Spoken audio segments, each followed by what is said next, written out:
Hello my dear friends, welcome to my channel career capsule. I hope आप सब अच्छे से होंगे। दोस्तों, आपको पता ही होगा मैं आपके लिए हर एक दिन नया सा वीडियो लेके आता हूँ related to your job and career counselling. आज मैंने आपके लिए एक वीडियो लाया कि जहाँ पे सैनिक स्कूल इमिटी यूपी की तरफ से कुछ वैकेंसी आज पब्लिश किए गए हैं। तो वैकेंसीज हम डिस्कस कर लेंगे, हम सब कुछ डिस्कस कर लेंगे। यहाँ पे एलिजिबिलिटी क्या है, पे स्केल क्या है, तो सिलेक्शन प्रोसीजर क्या है। पहले हम डिस्कस कर लेंगे कि वैकेंसीज क्या है। वैकेंसीज पहले टीजीटी के कुछ पोस्ट हैं, journal science TG TGT journal science का यहाँ पे एक पोस्ट दिया गया है। ठीक है दोस्तों, तो जो टीजीटी है ये तो जर्नल साइंस के पोस्ट्स हैं, ओबियसली उसकी क्वालिफिकेशन होगी यानी बीएससी ही होना चाहिए। यहाँ पे उन्होंने मेंशन किया है एजुकेशनल क्वालिफिकेशन क्या है। एजुकेशनल क्वालिफिकेशन यही है कि कैंडिडेट्स को फिजिक्स केमिस्ट्री या बायोलॉजी होना ज़रूरी है बीएससी में। एक तो ये है बीएससी प्लस, उसके बाद अगर आप बीएससी हैं तो ये वो भी ठीक है, अगर आप बीटेक हैं वो भी ठीक है। तो one more additional condition is कि आपने सीटेट एग्ज़ाम पास किया होगा, then only you are eligible for this post. ठीक है, तो सेंट्रल का पोस्ट है तो इसमें सीटेट ज़रूरी होता है। दोस्तों, जो डिज़ायरेबल क्वालिफ़िकेशन है, अगर आपकी हायर क्वालिफ़िकेशन है उस पर आपको मतलब प्रेफरेंस दी जाएगी। अगर आपकी एक्सपीरियंस है तो आपको प्रेफरेंस दी जाएगी। तो बेसिक पे क्या है इसमें 44,900। यहाँ पे उन्होंने मेंशन किया है आपके 44,900 अच्छी सैलरी है, प्लस आपको पर्क्स भी मिल रहे हैं, एकोमोडेशन मिल रही है। तो we will discuss that too. उसके बाद हमारा दूसरा पोस्ट है टीजीटी संस्कृत। दूसरा पोस्ट, इसमें बस एक ही वैकेंसीज है। सॉरी, मैं भूल ही गया, यहाँ पे एक ही वैकेंसी है जिसमें, तो वो भी अनरिजर्व्ड फॉर ओबीसी है। अगर आप ओबीसी हो then only you can apply in this category. यहाँ पे भी आपको एक ही पोस्ट है, but it is reserved for ST candidates. अगर आप एसटी कैंडिडेट हो तो then only you can eligible for this post.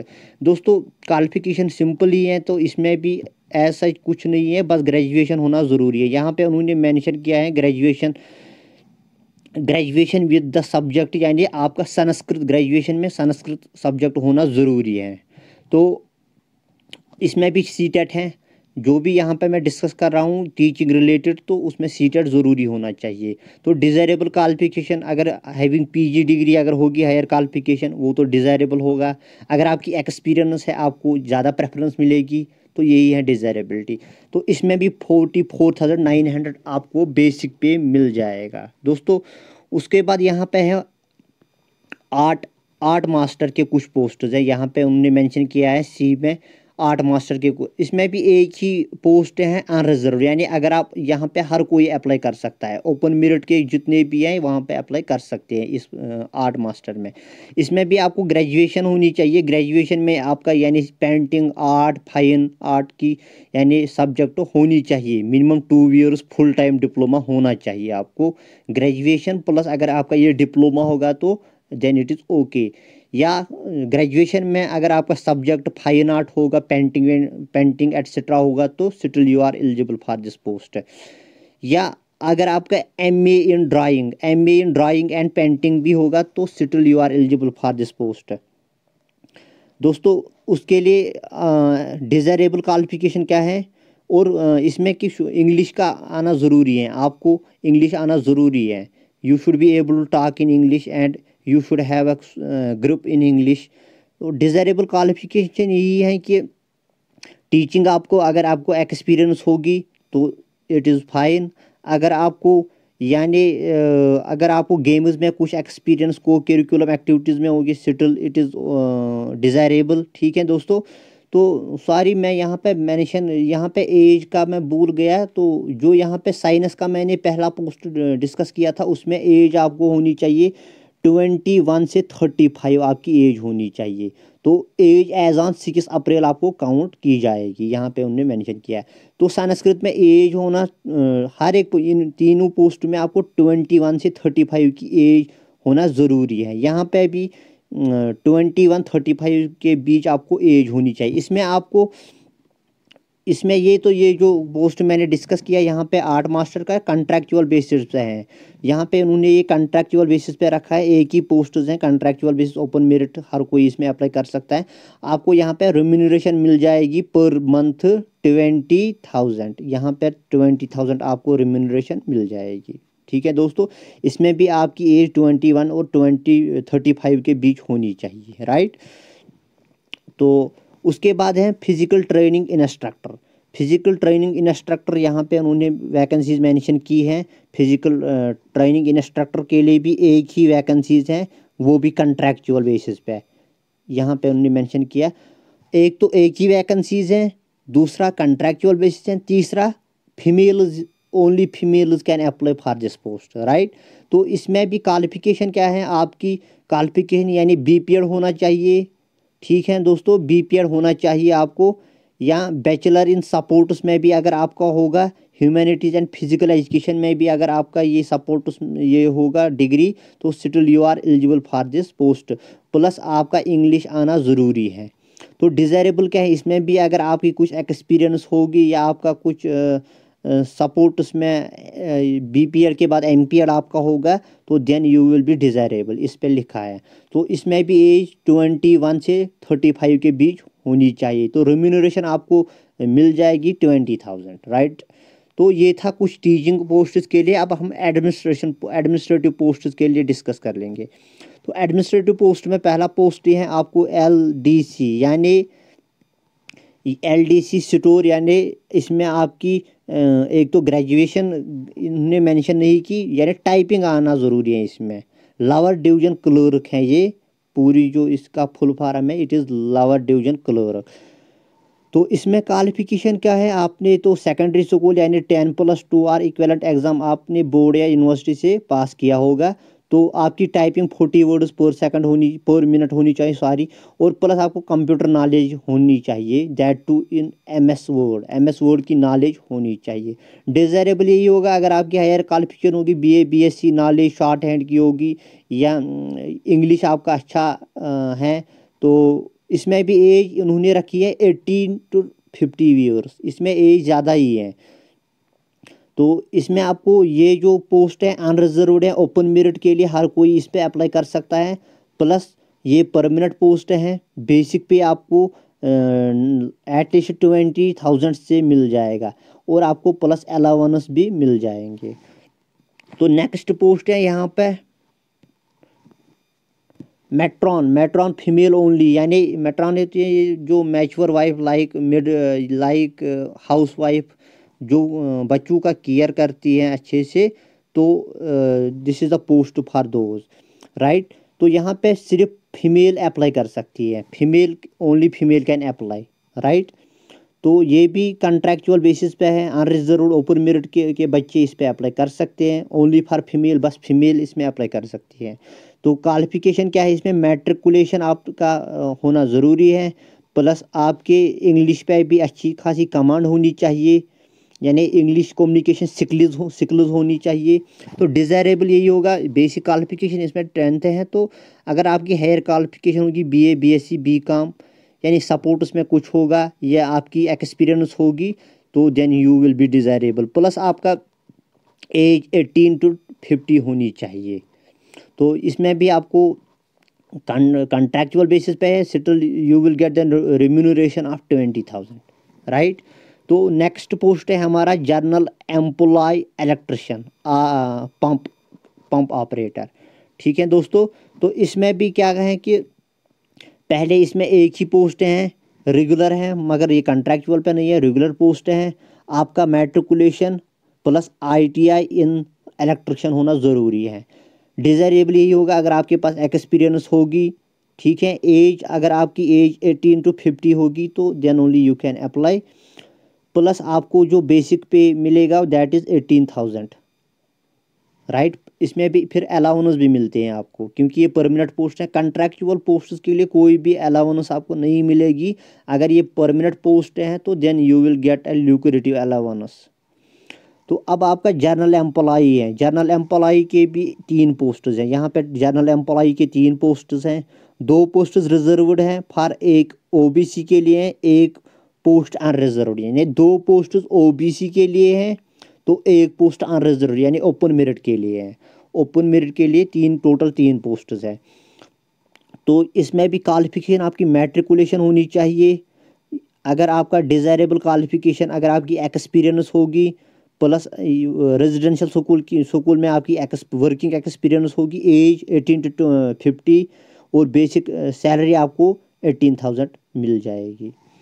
तो नेक्स्ट पोस्ट है हमारा जर्नल एम्प्लॉई का। यहाँ पे जर्नल एम्प्लॉई लिखा है, तो जर्नल एम्प्लॉई का हमारा नेक्स्ट पोस्ट है, ये तो डिजिग्नेशन है जर्नल एम्प्लॉई। इसमें टोटल 5 पोस्ट्स हैं, 3 मेल के हैं, 3 मेल प्लस 2 फीमेल। ठीक है दोस्तों, तो ये भी कंट्रैक्चुअल बेसिस पे है। 1 पोस्ट रिजर्व्ड फॉर एससी है, 1 पोस्ट रिजर्व्ड फॉर एसटी है, 1 पोस्ट रिजर्व्ड फॉर ओबीसी है।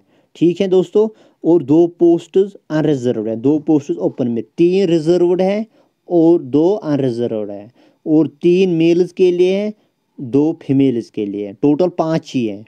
तो एसेंशियल क्वालिफिकेशन क्या है इसमें, मैट्रिकुलेशन और डिज़ायरेबल है अगर आपके पास वर्किंग एक्सपीरियंस होगी। ठीक है, इन सारे फील्ड्स में लगभग electrician, plumber, carpenter, welder, pump operator. तो अगर आपकी वर्किंग एक्सपीरियंस होगी still you will be preferred, right. और आपकी एज 18 एंड 25 के बीच होनी चाहिए। तो एज 6 अप्रैल 2020 तक काउंट की जाएगी। इसमें भी आपको कंट्रैक्चुअल बेसिस पे है, तो आपको एक कंसोलिडेटेड रिम्यूनरेशन मिल जाएगी 30,000 पर मंथ है। दोस्तों ये थे कुछ पोस्ट्स। अब हम इसमें कुछ एडिशनल इंफॉर्मेशन डिस्कस करेंगे, लाइक आपका जो एसेंशियल क्वालिफिकेशन है, अगर आप किसी में 10th है, किसी में ग्रेजुएशन है, तो उसमें आपको अगर TGT आर्ट्स मास्टर PTI के लिए आप यानी टीचिंग पोस्ट्स के लिए अप्लाई करते हो, तो आपकी जो मार्क्स परसेंटेज होनी चाहिए दैट शुड बी 50%। 50 से बिलो आपको कंसिडर नहीं किया जाएगा। अगर LDC मेट्रॉनस या जर्नल एम्प्लॉय के लिए अप्लाई कर सकते हो, आपको 40% यानी उसमें 40% होनी चाहिए 10th में। ठीक है दोस्तों, अलाउंसेस आपको मिल जाएंगे, लाइक आपको ट्रांसपोर्ट अलाउंस मिल जाएगी, हाउसिंग अलाउंस मिल जाएगी, subsidise education for your childrens, pension भी मिल जाएगा आपको, प्लस हॉस्पिटल फैसिलिटीज यानी मेडिकल फैसिलिटीज भी मिल जाएगी। जो भी सारे परमानेंट पोस्ट हैं उनके लिए अलाउंस है। अगर आप कॉन्ट्रैक्चुअल है या एडहॉक बेसिस पे है, then only you will get the remuneration, right. तो अदर कंडीशंस भी हैं इसमें। तो साथ ही साथ मैं यहाँ पे ये डिस्कस कर रहा हूँ कि ऑल इंडिया ट्रांसफरेबिलिटी, अगर आपका परमानेंट पोस्ट है तो आपको ट्रांसफ़र किसी भी जगह पे हो जाएगी। ठीक है दोस्तों, तो एप्लीकेशन फॉर्म में डॉक्यूमेंट क्या क्या रखना है ये यहाँ पे दिया गया है। आपको करना कुछ नहीं है, सिर्फ ऑफलाइन मोड पे ही आपको एक्सेप्ट किया, आपका एप्लीकेशन फॉर्म ऑफलाइन मोड में ही एक्सेप्ट किया जाएगा। अगर आप ऑफलाइन या बाय हैंड वहाँ पे सबमिट करोगे, then you will not be treated as eligible candidate, right. तो उस आपको सारे के सारे डॉक्यूमेंट एक एनवलप पे रखने, एनवलप में डालने होंगे। तो 2 पासपोर्ट साइज फोटोग्राफ्स एंड जो भी आपका सेल्फ एड्रेस्ड एनवलप होगा उस पे आपको 25 की पोस्टेज स्टैम्प फिक्स करनी होगी, राइट। तो एप्लीकेशन में जो आपका ये डॉक्यूमेंट होगा वो उसमें आपको डालने होंगे सारे के सारे, और प्लस आपको एक फी भरना होगा 500 for journal and 250 for SCs STs। ठीक है दोस्तों, तो यहाँ पे एड्रेस भी दिया गया है। उस ऐप जो आपका एनवलप होगा उस पे आपको लिखना होगा, बाहर से एक साइड से आपको अपना एड्रेस लिखना है, और ऊपर उस एड्रेस के सेल्फ एड्रेस जो होगा एनवलप उसके ऊपर आपको लिखना है किस पोस्ट के लिए आप अप्लाई करने जा रहे हो, प्लस आपको लिखना है ये एड्रेस कहाँ पे भेजना है। तो आपको स्पीड पोस्ट करना होगा, ठीक है, या ऑर्डिनरी पोस्ट। यहाँ पे लिखा है मोड ऑफ, या ऑर्डिनरी पोस्ट, रजिस्टर्ड पोस्ट या स्पीड पोस्ट आप कर सकते हो। ईमेल बाय हैंड और ईमेल ये आपका एक्सेप्ट नहीं किया जाएगा। तो जो भी कॉल लेटर आएगी आपको मेल पे ही आएगी, लिहाजा आपकी जो ईमेल होनी चाहिए that should be working email, working email ID आपको वहाँ पे मेंशन करनी होगी। तो उस पर आपको कॉल लेटर सेंड की जाएगी। जो सिलेक्शन प्रोसीजर है सिंपल है, रिटन टेस्ट अगर आपने क्लियर किया तो रिटन टेस्ट अगर आपका साइंस होगा तो साइंस में ही होगा, अगर आपका संस्कृत होगा तो संस्कृत के ही क्वेश्चंस होंगे। तो after clearing this written test आपको फिर स्किल टेस्ट के लिए जाना होगा, स्किल टेस्ट एंड इंटरव्यू। अगर आप एकेडमिक यानी टीचिंग पोस्ट के लिए अप्लाई करोगे तो उसमें आपका कुछ टीचिंग के ही स्किल्स पूछे जाएंगे। अगर आप LDC के लिए करोगे आपका टाइपिंग टेस्ट होगा। अगर जर्नल एम्प्लॉय के लिए आपका भी वहाँ पे यानी अगर आपका ट्रेड इलेक्ट्रिशियन है इसके हिसाब से आपको पूछा जाएगा। प्लस आपको अगर आप जर्नल एम्प्लॉय हो तो आपको फिजिकल फिटनेस टेस्ट भी किया जाएगा, और रनिंग आपको 1.6 किलोमीटर यानी 1600 मीटर करने होंगे। ठीक है, बोथ मेल एंड फीमेल के लिए, राइट। दोस्तों ये थी कुछ वैकेंसीज तो जिनके बारे में मैंने डिस्कस किया। तो यहाँ पे ये जो आप देख रहे हो फॉर्मेट, ये है फॉर्मेट जो आपको फिलअप करना होगा।